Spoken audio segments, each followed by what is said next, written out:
La professione medica mai come oggi è centrale nella vita delle persone. Curarsi efficacemente, poter preservare la propria salute, vivere più a lungo, oltre che da uno stile di vita sano, dipende sempre più spesso da un sistema sanitario ben organizzato e dalla capacità di medici preparati di fare diagnosi, di dare cure efficaci e di attuare soprattutto la prevenzione. Per conoscere più a fondo cosa vuol dire essere medico oggi, anche alla luce delle nuove tecnologie a disposizione, andiamo a conoscere Giovanni Leoni, medico chirurgo, specialista in chirurgia generale, dirigente medico all'Ospedale Civile di Venezia e presidente dell'Ordine dei Medici di Venezia e vicepresidente della Federazione Nazionale.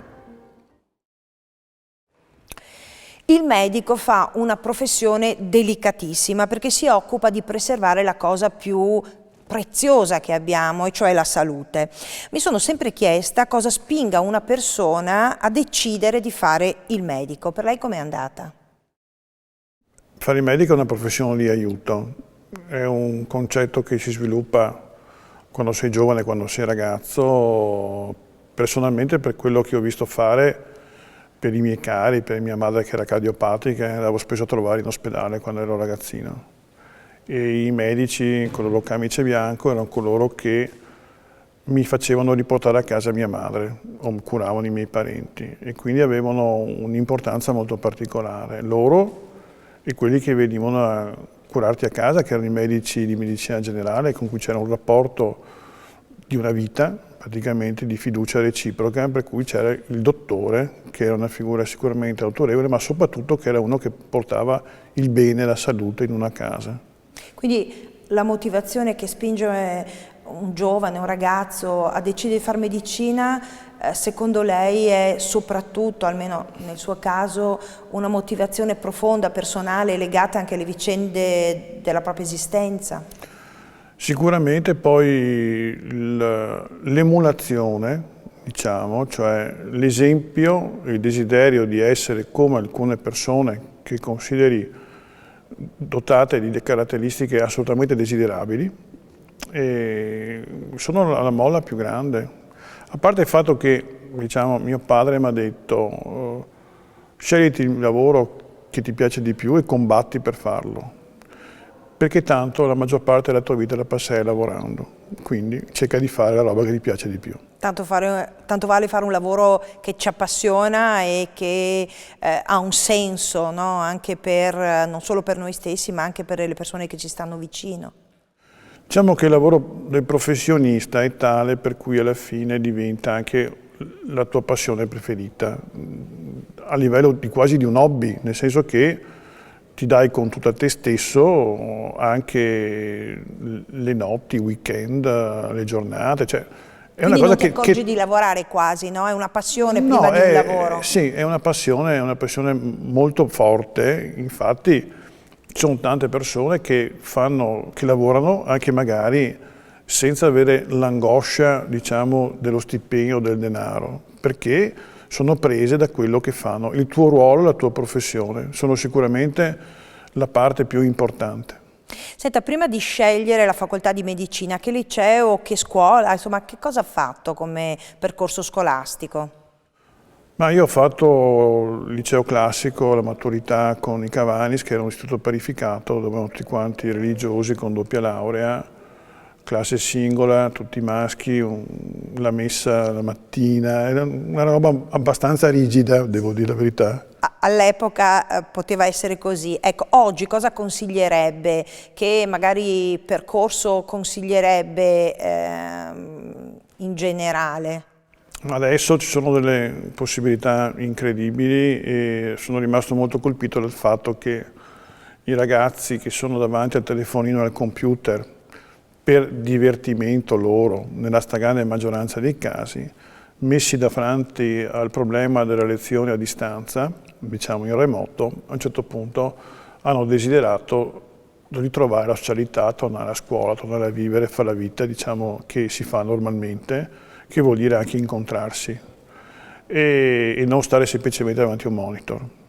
Naturalmente immenso è il ruolo dei professori, dei docenti, un ruolo professionale sempre bistrattato, sia come riconoscimento economico che come ruolo, perché anche il professore nasce professore, cioè nasce col desiderio di trasmettere qualcosa e di essere di esempio ai propri allievi. Io nel mio piccolo ho insegnato un po' alla scuola infermiere, alla scuola tecnica di radiologia all'inizio della mia carriera, e il ruolo, insomma, dell'insegnante è un qualcosa che ti dà anche un rapporto nella società con i giovani, ti tiene al passo, che è estremamente, diciamo, importante. Quindi mi spiace molto che non sia valorizzato adeguatamente. Condivido pienamente, ma quali sono stati per lei i momenti più difficili e quelli più gratificanti dello studiare medicina poi all'università? Guardi, laurearsi in medicina è alla portata, non dico di tutti, ma quasi. Non devi avere una mentalità tipica quella dell'ingegnere, per esempio, per cui devi avere proprio una mentalità per fare dei calcoli specifica, perché sennò non ne vieni fuori. La medicina soprattutto deve avere tanta tenacia, memoria e passione e voglia di studiare. Migliaia e migliaia di pagine, imparare dei metodi. Quindi avere una grossa capacità anche di resistenza per laurearti. Devi anche avere un minimo di mentalità per capire anche alcune regole di tipo dinamico, scientifico, matematico, però soprattutto è una questione culturale e di capacità mnemonica. Da ciò a fare il medico ne passa molto, l'applicazione pratica. Sì. Infatti, ma comunque poi dopo, diciamo, il percorso universitario ci sono le specializzazioni, c'è l'approfondimento, è un percorso lungo. Ecco, come ha scelto la sua specializzazione, per esempio? Ma io ho fatto prima una frequenza anatomia patologica all'Ospedale Civile di Venezia, poi ho fatto da studente. Poi ho fatto una frequenza sempre a Venezia in medicina interna, perché volevo fare l'internista. Poi l'ultimo anno, negli ultimi anni mi hanno consigliato di andare a Padova perché era meglio come tipo trappola di lancio, proprio i medici che erano qui, che avevano insegnato i rudimenti della medicina. E sono stato affascinato dai ritmi della chirurgia e dal fatto che si lavora mattina e pomeriggio e i chirurghi in generale sono le persone allegre. Cioè, facendo quel tipo di lavoro, il morale, la struttura, la personalità dei soggetti che ho incontrato erano veramente, ma veramente divertenti. Pur lavorando tanto, dalla mattina alla sera, lo spirito era cameratesco e io ho desiderato far parte di quel gruppo, un gruppo che era estremamente unito in una grande capacità scientifica, perché eravamo negli anni '80, che è stato il top della produzione scientifica di Padova, poi la scuola del professor Peracchi e Pezzoli era una grossa scuola, ma tutti quanti poi coloro che ho trovato da giovani alla fine hanno fatto tutti quanti una carriera incredibile, cioè professori ordinari. Il professor Meriano adesso è il direttore della scuola di medicina di Padova, il professor Ancona, cioè tutte personalità eccezionali in vari tipi di branche. Senta, scusi, mi ha veramente colpito questa cosa che del chirurgo allegro, sembra quasi l'allegro chirurgo, il gioco che quindi non va tanto lontano dalla verità dei fatti, ma questa capacità, possibilità di essere comunque sereni, gioviali, pur facendo una professione molto dura, no? Si vede la vita, la morte, bisogna, chi fa il chirurgo, no? Apre il corpo delle persone, vede il sangue, insomma bisogna avere anche una tenuta psicologica non da poco. Crede che diciamo, bisogna avere delle caratteristiche, sia necessario avere delle caratteristiche specifiche per poter fare il chirurgo, cioè un po' anche staccarsi da quello che si vede, quello che si fa, oppure un'empatia maggiore che però è sorvegliata dal rigore, dalla logica, dalla razionalità? Allora, abbiamo parlato di due aspetti. Da una parte lo spirito di emulazione, una capacità di fare e di essere responsabile. Dall'altra parte lo spirito allegro, cameratesco che c'è tra i vari membri di questo club. Ci sono anche i lati negativi. Una fra devi essere all'altezza del tuo compito e vieni selezionato sulla base della resistenza fisica e resistenza mentale e ti osservano ti osservano se sei degno o non degno di partecipare a un certo club. E una frase che si sente ripetere spesso è: non è mica scritto, sai che tu devi fare il chirurgo nella tua vita, ci sono tanti mestieri da fare, se c'è qualcosa che non va. E sono le staffilate che ti arrivano se c'è qualcosa che non va, perché la chirurgia e la medicina in generale raramente richiede dei gesti eroici. Qui sono frasi del professor Cevese, che è un decalogo del buon chirurgo. Più frequentemente, anzi quasi sempre, serve puntualità, precisione e mettere in fila tante piccole cose, tutte uguali e tutte però adeguate, e avere sempre bene la mentalità precisa su quello che devi fare. Senta, questo in generale per il chirurgo, ma più specificatamente, diciamo, per la professione di medico, che può fare varie specialità, quali sono le caratteristiche secondo lei fondamentali che una persona, una giovane deve avere o maturare nel tempo per poter fare il medico? Allora, prima di tutto ti serve una passione per la medicina, per la scienza, tout court, perché se no non ne vieni fuori, va bene? Poi deve avere delle caratteristiche umane, ma le caratteristiche umane, ci sono anche tante branche differenti, per esempio uno che fa il medico del laboratorista o il radiologo vive col paziente attraverso delle macchine di interfaccia. Uno che fa il medico di medicina generale o l'internista o il chirurgo o comunque il medico ospedaliero vive direttamente a contatto, diciamo, con i pazienti.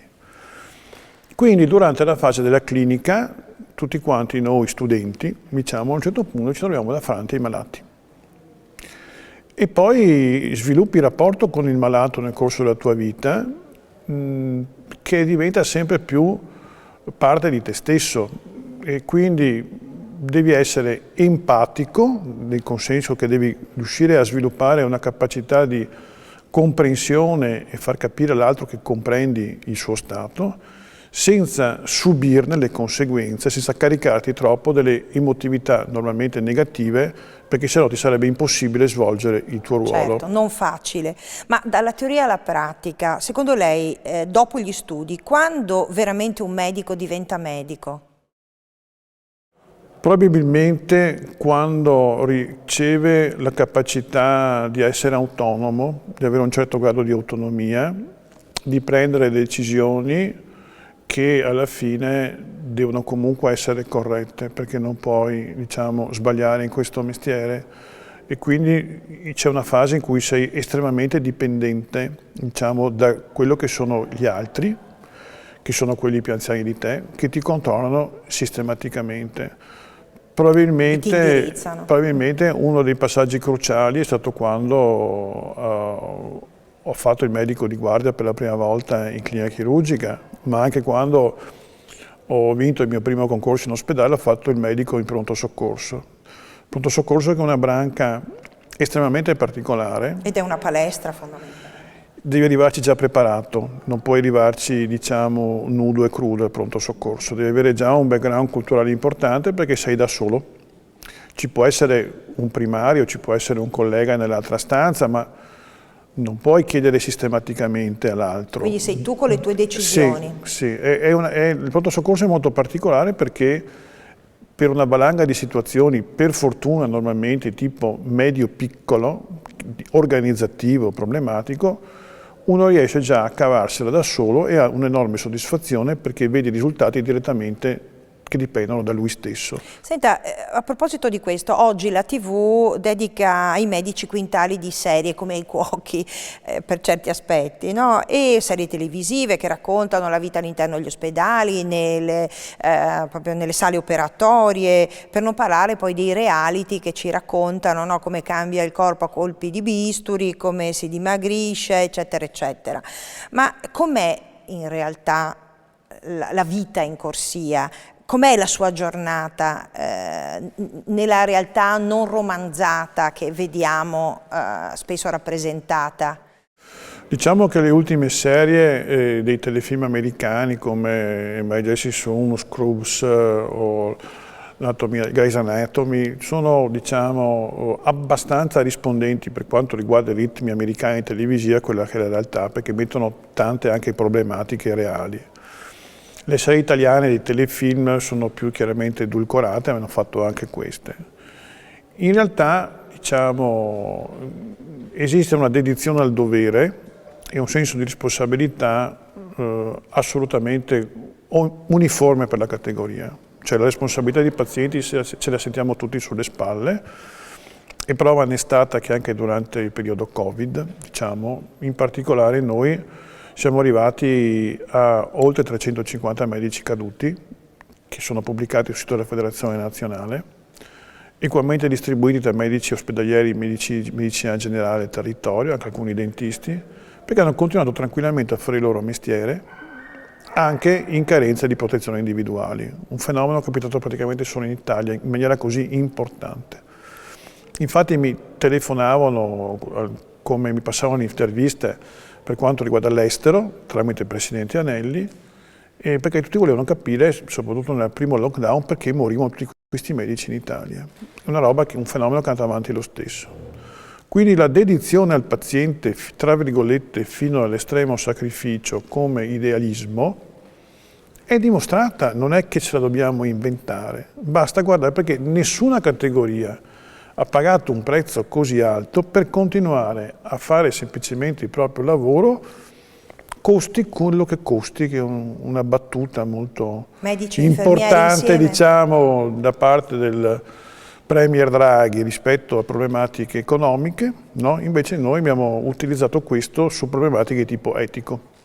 Senta, quindi mai come nel periodo della pandemia diciamo, la professione medica insieme a quella infermieristica è diventata una professione di trincea, quasi come soldati. Beh, nessuno ha mollato, la gente ha lavorato, si è ammalata, nella stragrande maggioranza per fortuna è guarita, è tornata anche a lavorare senza battere il ciglio, senza discutere, pur sapendo che dopo alla fine poteva anche riammalarsi, alcuni sono anche riammalati. Adesso la situazione sta migliorando con le vaccinazioni, per cui non ci ammaliamo più, però ricordiamoci che a un certo punto noi abbiamo avuto 120.000 positivi tra gli operatori sanitari su 2 milioni di positivi in Italia. 120.000 sono veramente tanti. Per quanto riguarda poi anche l'evoluzione, le malattie, le sofferenze, e una volta guariti la gente è tornata a lavorare senza discussioni. Perché? Perché sapeva di avere un lavoro da fare.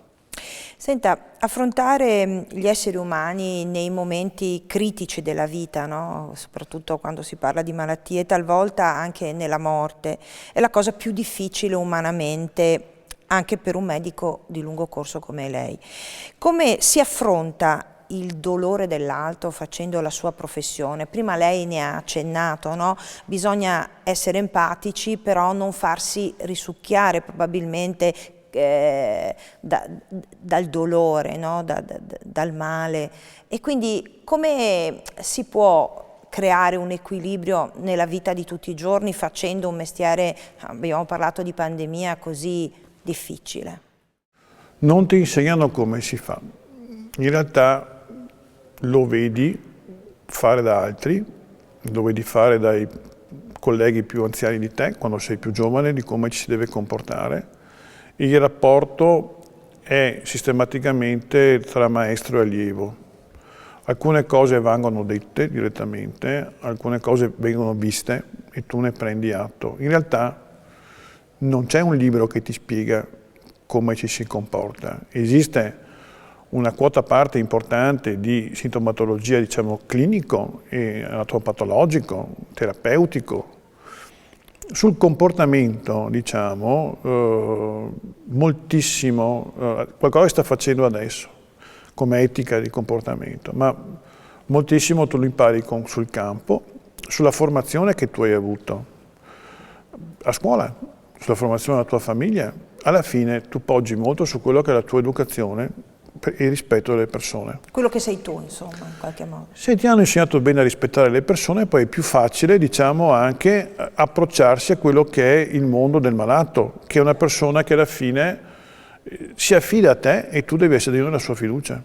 Senta, oggi a disposizione del medico ci sono tecnologie impensabili rispetto al passato, come secondo lei è cambiata e come cambierà la professione medica grazie ai grandi progressi tecnologici? I progressi tecnologici più importanti che mi vengono in mente in questo momento sono la comparsa dell'anestesia, lo studio della sepsi, cioè che c'erano i batteri, perché all'inizio del secolo la gente moriva letteralmente per infezioni e il grande progresso è stato semplicemente l'anestesia, gli antibiotici, va bene?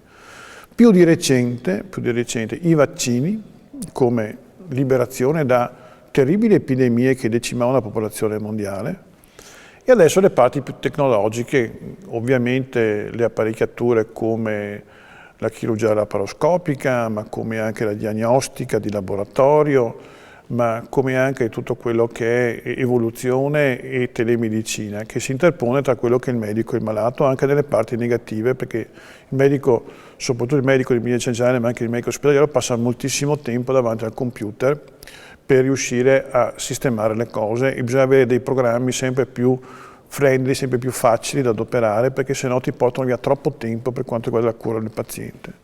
Quindi c'è anche un settore della informatica che deve essere specializzato e applicato a rendere rapidi i tempi appunto per quanto riguarda la gestione di programmi legati alla medicina, alla diagnostica. Bisogna avere dei programmi che facciano perdere sempre meno tempo al medico, perché deve fare altre cose più importanti come rapportarsi con i pazienti. Senta, ma anche operare, no, che ormai abbiamo letto, abbiamo visto, non so, attraverso, no, il braccio meccanico, oppure, non so, a volte operare con il laser. Insomma, la medicina ci sta prospettando un futuro veramente super tecnologico per il medico anche e per il chirurgo. Allora, non bisogna innamorarsi della tecnologia, ma non bisogna neanche disprezzarla perché non si è in grado di adoperarla. Ma la tecnologia è solo un mezzo, io posso operare qualcuno con pinze e forbici e il bisturi, oppure posso usare il laparoscopio mettendo degli strumenti più piccoli, oppure posso staccarmi addirittura dal paziente usando il robot. Ma è sempre il chirurgo che opera, cioè non è il robot che opera da solo, è semplicemente un mezzo più raffinato dal punto di vista tecnologico. Quindi per il momento il cervello, quello che comanda il tutto, che ha in testa la strategia e la tecnica chirurgica, ma anche le terapie mediche, ma anche la diagnostica, c'era sempre in testa il medico. Usa solo gli strumenti più raffinati. Senta, ho una curiosità. Il primo punto del giuramento di Ippocrate, che viene prestato ancora oggi dai medici prima di iniziare la professione e che prende il nome appunto dal medico greco, padre della medicina, richiama il medico alla libertà e indipendenza di giudizio e a rifuggire da ogni condizionamento. Secondo lei, quali sono i condizionamenti da cui oggi un medico deve rifuggire per fare bene la propria professione? Il primo condizionamento è quello economico. Nel nostro paese, nelle situazioni, quindi avere un interesse economico, numismatico, il desiderio di fare soldi comunque, che purtroppo ogni tanto emergono le figure negative anche nella nostra categoria. Devo dire che la stragrande maggioranza delle persone ha degli stipendi anche in Italia estremamente bassi, più bassi d'Europa, e comunque fa il proprio lavoro assolutamente secondo quella che è l'etica. E poi naturalmente ci sono i condizionamenti molte volte tipo politico che noi non conosciamo ma che sono stati purtroppo diciamo reali. Se pensate ai medici del Terzo Reich, che è stato un libro che mi ha regalato mio padre quando ero ragazzo per capire quante possono essere distorsioni anche a livello della medicina quando si perde il rispetto dell'essere umano. Senta, in estrema sintesi, se mi dovesse dire qual è stato il momento più gratificante e quello più duro della sua vita professionale, cosa mi direbbe? Ci sono ovviamente vari episodi, probabilmente a volte il senso dell'impotenza quando mi hanno portato una ragazza per incidente stradale che era morta dissanguata, uno dei primi turni di pronto soccorso, e che una l'abbiamo salvata e quell'altra non c'era nulla da fare. Cioè il passaggio dalla vita alla morte, che può essere di un momento, a volte è atteso, a volte è prevedibile, e più di qualche volta io ero là presente quando ho visto proprio l'ultimo passaggio E quelle sono cose, insomma, che ti segnano, ti fanno maturare molto velocemente. E invece il momento più gratificante? Beh, diciamo, probabilmente quando mi hanno assunto qua a Venezia. Devo dire di sì, perché mi sembrava incredibile, veramente incredibile, di tornare a lavorare nella mia città. Senta, se avesse di fronte un ragazzo o una ragazza che volesse intraprendere gli studi di medicina, quale consiglio darebbe e da cosa li metterebbe in guardia? Ma prima di tutto spero che abbia già un certo orientamento in testa di quello che vuole fare da grande, prima di tutto. Poi chiaramente le regole del mercato, cioè delle disponibilità di quelle che sono le aree dove c'è più necessità di medici o una certa specialità, è fondamentale che molti anche purtroppo cambiano specialità a seconda di quelle che sono i posti dove vengono presi. Però mi ricordo sempre, poi torniamo sempre alla frase originale di mio padre: combatti per fare quello che ti piace di più, perché secondo me quella è la motivazione più forte che ti può far superare tanti ostacoli iniziali. Alla fine, se ricominciasse da capo la sua vita, rifarebbe il medico? Sì, io ricomincerei tutto quanto da capo, e adesso che tra un po', perché alla fine ho 63 anni, non farò questo mestiere per tutta la vita ancora, però mi piacerebbe farla un bel po'. Mi sembra incredibile, voltandomi indietro, pensare a tutti gli anni che ho fatto, perché sono passati. È vero che passano in un baleno, è assolutamente vero.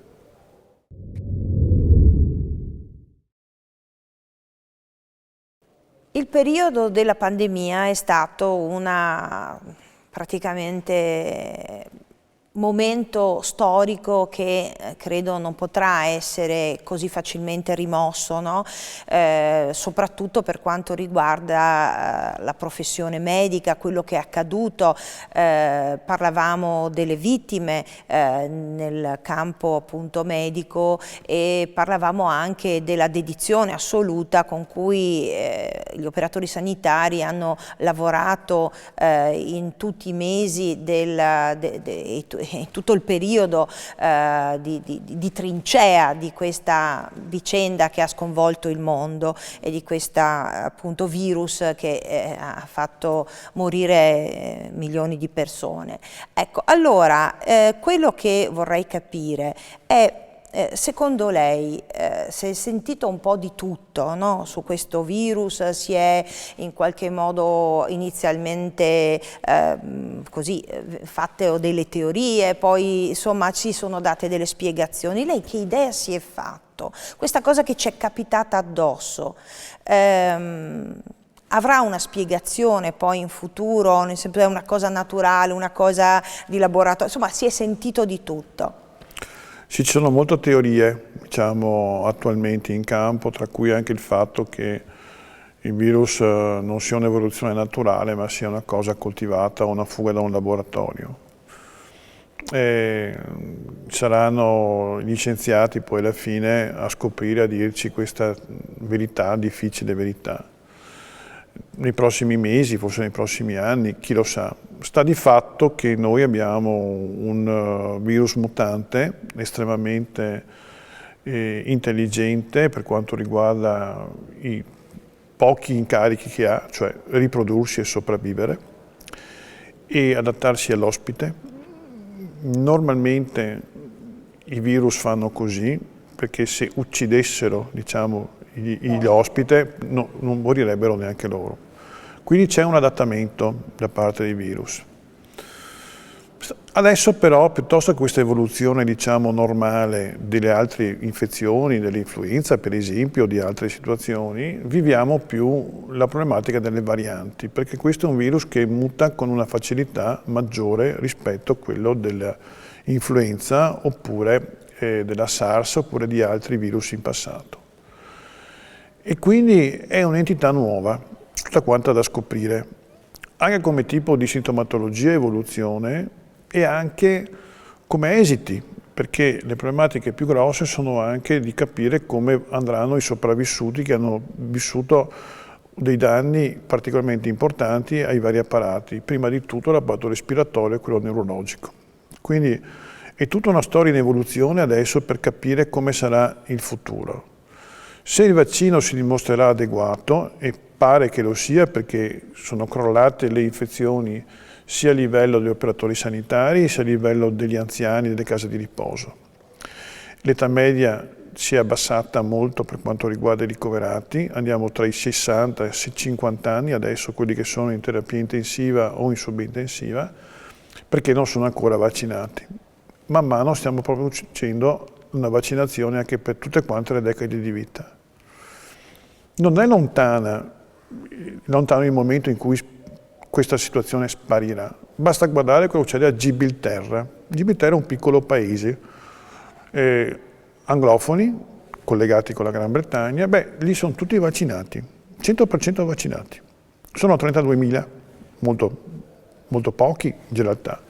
Hanno vaccinato anche 8.000 spagnoli che alla fine viaggiano da quelle parti su. Bene, loro sono tornati alla vita normale, non hanno più il coprifuoco tra le 5 ore e sono tutti quanti aperti, usano la mascherina solo al chiuso al momento, e quello è il futuro che ci può capitare, come per esempio quello che c'è in Israele attualmente.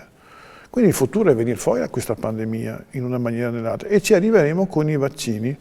Io auspico anche più velocemente di quanto si pensi, se il numero di vaccini arriverà in dosi adeguate, cosa che sta succedendo, e la distribuzione procederà come in questo periodo qua, che mi pare che abbia preso un ritmo adeguato. La tanto sospirata immunità di gregge, no? Quando arriverà, che cosa determinerà? Cioè tutti liberi finalmente? Allora, intanto sento parlare di 60% tutti vaccinati, 70% tutti vaccinati, 80%, siamo arrivati al 90% di tutti vaccinati per avere l'immunità di gregge. Cosa vuol dire? Che alla fine il virus non riesce più a circolare e quindi vengono protetti anche coloro che non sono vaccinati, perché il problema più grosso è la circolazione del virus tra gente che diventa portatore sano, magari non si ammala, attacca un altro che invece si ammala, come situazione. Allora, se procediamo così, l'immunità di gregge la potremo avere paradossalmente anche entro questa estate, in una maniera o nell'altra. Basta vedere come procede la situazione. E alla fine noi dovremo vedere una situazione analoga a quella dell'estate scorsa. L'estate scorsa, se vi ricordate, siamo stati praticamente liberi. C'erano pochissimi casi in giro, sto parlando di luglio in particolare, col combattimento per riaprire le discoteche, perché questi erano i problemi che c'erano in testa, va bene. Qualcuno ha detto il virus è clinicamente estinto, non c'è più, non era così. Poi è tornato fuori in autunno, lo sapevamo bene, soprattutto con l'apertura delle scuole, ma non c'erano i vaccini. Poi sono arrivate le varianti, perché i vaccini che noi abbiamo adesso sono fatti su quello che è la variante originale, però funziona anche sulle varianti attuali, l'inglese per esempio, la sudafricana, l'indiana, quella che stiamo vedendo. Dovremo vedere quale sarà l'evoluzione essenzialmente in questo momento, però non dobbiamo aspettare, abbiamo aspettato un anno, adesso dobbiamo aspettare qualche mese per capire come andrà. Il timore del vaccino, che è una cosa che è circolata, forse anche per diciamo, una comunicazione che è stata frammentata, concentrata su una cosa su un'altra, forse ci sono state anche delle contraddizioni dal punto di vista anche di chi comunicava determinate cose, no? Ecco, alla fine, per la persona comune che ascolta, che insomma, che non sa cosa fare, che non è medico, che non ha magari gli strumenti per farsi un'idea approfondita se non quello che ascolta, no, nei media, questi vaccini, si può stare tranquilli, bisogna essere prudenti, bisogna prima informarsi, bisogna prima farsi degli esami, prima di fare, non so, scegliere una cosa o un'altra qualora sia possibile scegliere. Allora, numero uno, non esistono esami predittivi allo Stato per dire se uno è più o meno propenso ad avere complicanze tipo tromboembolismo venoso, come esami del sangue sto parlando, da questo punto di vista qui. Non riconosciuti comunque.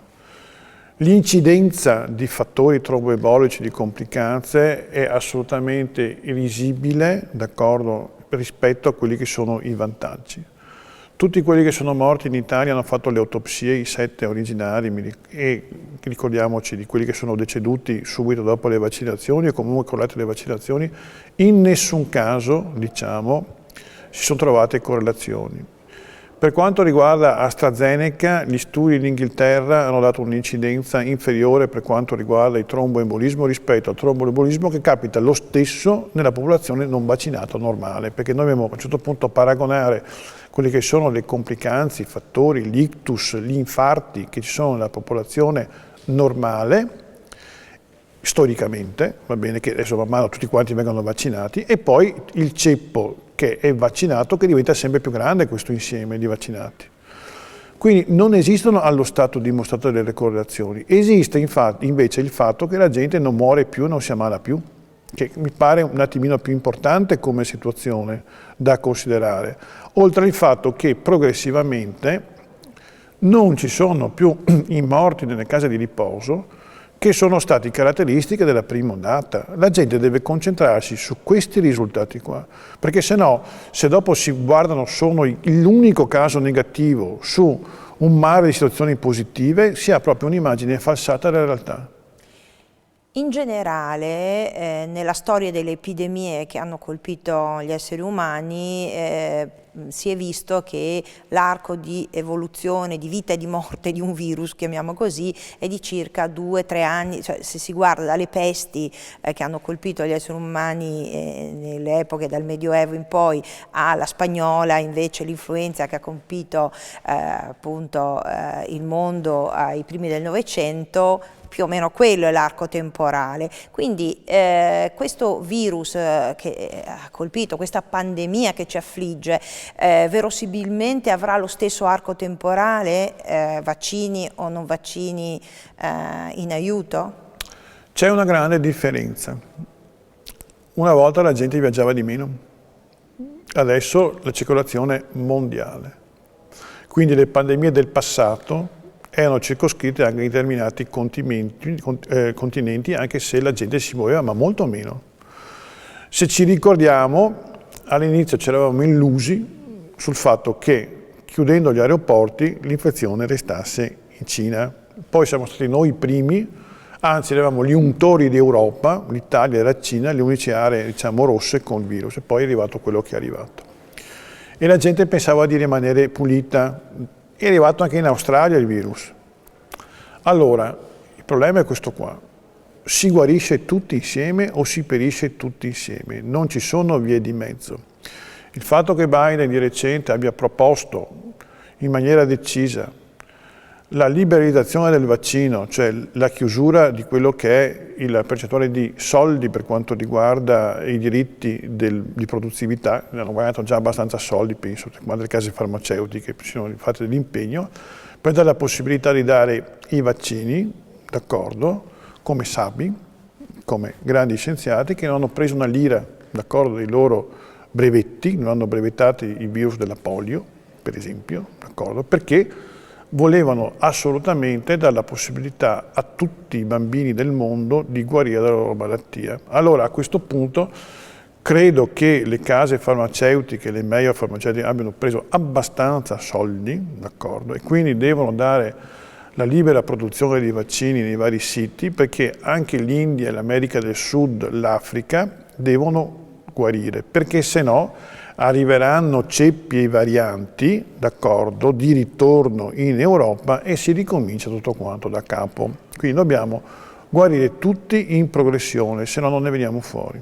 Senta, pensa che questa storia dei virus di cui adesso si sta parlando per questo specifico che ci ha colpito sia una cosa che accompagnerà la storia dell'uomo nei prossimi decenni, nel prossimo secolo, cioè che il pericolo anche per la situazione ambientale generale sia quello di avere tante purtroppo epidemie, se non ravvicinate, perlomeno però più diciamo a stretto giro rispetto al passato? La prima causa di morte rimane sempre il cardiovascolare. Il secondo posto rimane sempre l'oncologia. Diciamo. Poi ci sono le malattie infettive. Sto parlando di paesi industrializzati.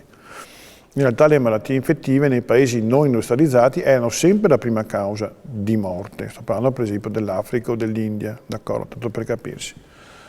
Succederà che alla fine noi avremo un'accelerazione, diciamo, tecnologica, pensiamo a tutto quello che è successo, diciamo, in questo periodo, sempre invece sulla comunicazione e sulla vita. Ci resterà, tenderemo a rimuoverlo, a dimenticarlo, perché le cose brutte per difesa personale tendono a essere rimosse e a pensare sempre in positivo. Sicuramente le malattie infettive sono tornate a essere nell'opinione pubblica al primo posto perché ci hanno condizionato la vita sociale. Non è stata una cosa che è stata solo confinata negli ospedali o nelle case di qualcuno, ma ci hanno cambiato la vita, ci hanno chiuso nelle case, ci hanno dato delle limitazioni incredibili alla nostra vita di relazione. E quindi tutte le generazioni che hanno vissuto questo periodo se lo ricorderanno, e come quelli anni fa, che sono vissuti la spagnola, le grandi guerre, le grandi epidemie del passato.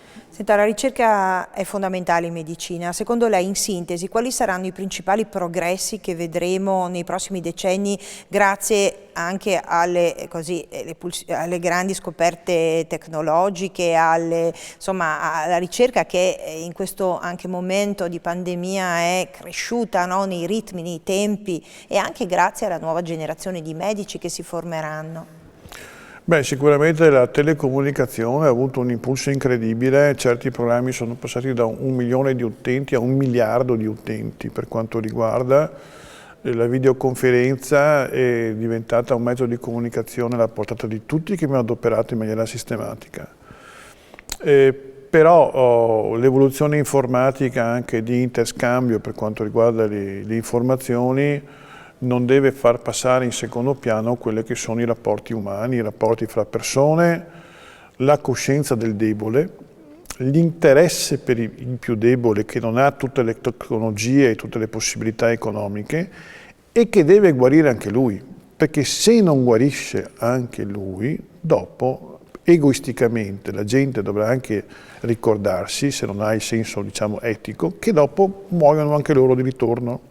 Perché dopo le influenze e le attività capitano lo stesso, come che è un cerchio completo.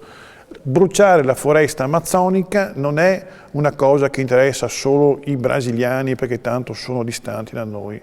Lo scioglimento dei ghiacci e l'aumento delle temperature non è una cosa distante, è una cosa reale, perché c'è gente che ha degli interessi economici mostruosi come lo sterminio delle balene, per esempio. Cioè, ci sono delle cose che sembrano scritte da persone che vivono nei sogni e invece hanno problemi di tipo economico più importante, ma semplicemente le isole di plastica, il consumo indiscriminato di certi tipi di carburanti e risorse naturali in così poco tempo, perché ci vogliono miliardi di anni per costruire la Terra, poi in questi ultimi 2 secoli stiamo bruciando tutto quanto in poche decine di anni. Tutto perché c'è un gruppo di persone che hanno degli interessi economici incredibili e tutti quanti quelli che ne vanno dietro. Lei è ottimista comunque? Io sono ottimista nel genere umano, in generale, nella sua capacità di correzione in corsa, soprattutto quando a livello, diciamo, di capi di Stato che si sono, oserei dire, macchiati di terribili delitti in quest'ultimo periodo.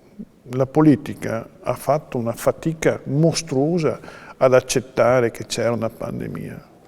C'è stato un ritardo incredibile per quanto riguarda la presa in carico di determinate situazioni, la dichiarazione semplicemente della pandemia, ma ci sono stati dei negazionismi mostruosi per quanto riguarda la necessità delle chiusure. Solo quando a un certo punto il contagio e il numero dei morti ha cominciato a salire vertiginosamente, la politica si è reso conto dell'importanza del problema della salute pubblica ed è riuscita a prendere decisioni in contrasto con quelli che erano interessi economici. Così ha funzionato, Senta, non dimentichiamocelo. Alla fine di questa conversazione, il sistema sanitario italiano, e in particolare quello veneto, quello veneziano, visto che siamo a Venezia, ha saputo tenere, o è soprattutto grazie allo spirito individuale e di comunità di chi ha lavorato all'interno della struttura sanitaria, quindi medici e infermieri, che stiamo tenendo botta e stiamo uscendo da questo dramma collettivo? Sicuramente ha risentito della incredulità, diciamo, che c'era un po', e la poca preveggenza di quello che poteva essere una situazione di questo tipo. Si è molto discusso sul piano di prevenzione, quello che si doveva fare. All'inizio molti non riuscivano a capacitarsi che effettivamente stava arrivando questa pandemia, però noi negli ospedali, negli ambulatori vedevamo la gente continuava ad ammalarsi sempre più. Il sistema sanitario pubblico del Veneto ha tenuto meglio che in altre regioni, probabilmente perché molti medici e medicinali generali sono tenuti i pazienti a casa, li hanno curati con i loro mezzi, curando quello che poteva essere un'influenza un po' strana, e poi hanno capito che un po' alla volta non era così, ammalandosi a loro volta, ma comunque non lasciando perdere l'aggregazione in ospedale dove il virus circolava ancora di più, prima di fare i passaggi separati, i filtri, cioè, siamo arrivati un po' alla volta a tutte quante queste situazioni, perché probabilmente i manuali cinesi che ci avevano già spiegato qualcosa sono stati presi in considerazione più tardi. Poi un po' alla volta ci siamo resi conto che tutti questi distanziamenti sociali devono essere presi anche qui in Italia, e cito il lavoro di Vo Euganeo, diciamo il distanziamento sociale di Vo, che è stato in un paesino di 3.500 abitanti l'esempio emblematico che si guariva, cadeva il giro del contagio semplicemente con l'isolamento sociale, anche perché all'epoca non c'erano altri sistemi, come è stato fatto in Cina, con sistemi di paesi totalitari molto più drammatici per quanto riguarda l'isolamento sociale, che non c'era altro. Vero è che dopo la macchina del sistema sanitario pubblico, che è quella che ha retto tutta la pandemia, perché esiste anche il privato convenzionato, bene, tutto ciò si regge al sistema sanitario pubblico, perché anche il privato convenzionato in Lombardia, per esempio, è stato coinvolto verso proprio la fine, quando proprio non ne potevano fare a meno, con tutte le penalizzazioni che ci sono state, perché noi per fortuna abbiamo un sistema sanitario che, nonostante tutto e le restrizioni che abbiamo avuto e l'economia di investimenti, perché non siamo al più basso livello di Europa, diciamo, come investimenti veri e propri, e con un 40-50 miliardi sui 110-120 miliardi in più che vengono dati dall'out pocket, cioè noi che ci paghiamo alla fine le spese con i nostri soldi, perché sennò non riusciremo a avere questa qualità, soprattutto il Veneto ha tenuto molto bene. Perché? Perché ancora il sistema sanitario pubblico del Veneto, con il numero di ospedali che ci sono, del retaggio dei decenni passati, è ancora una base molto molto solida. E poi lo spirito anche di tutti quanti gli operatori sanitari che, come abbiamo detto, insomma, hanno sempre sistematicamente fatto il loro lavoro.